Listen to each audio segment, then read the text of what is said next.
Shine! Mga ka-RSP, eto na po ang gabay, patnubay, palala at prediksyon ni Master Hans Kua ngayong araw ng Biyernes. Happy Friday, September 26. Eto na!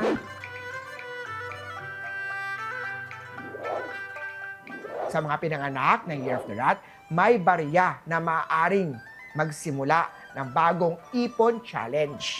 Silver at 6. Ox naman tayo, forgiveness at kalinawan ng puso ay mas powerful kesa galit.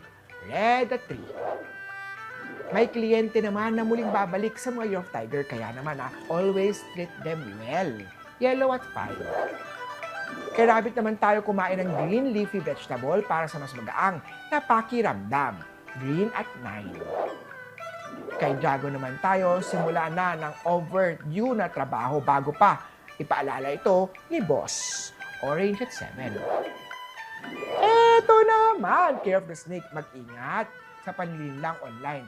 Lalo na kung ikaw ay nasa LDR o long distance relationship.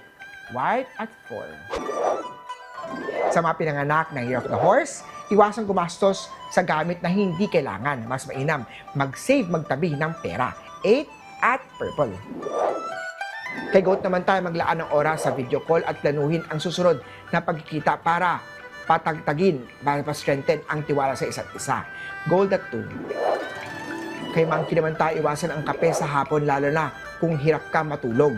Gray at 1. Sa Rooster naman, magandang araw para bumili ng supplies na maaaring magamit sa negosyo.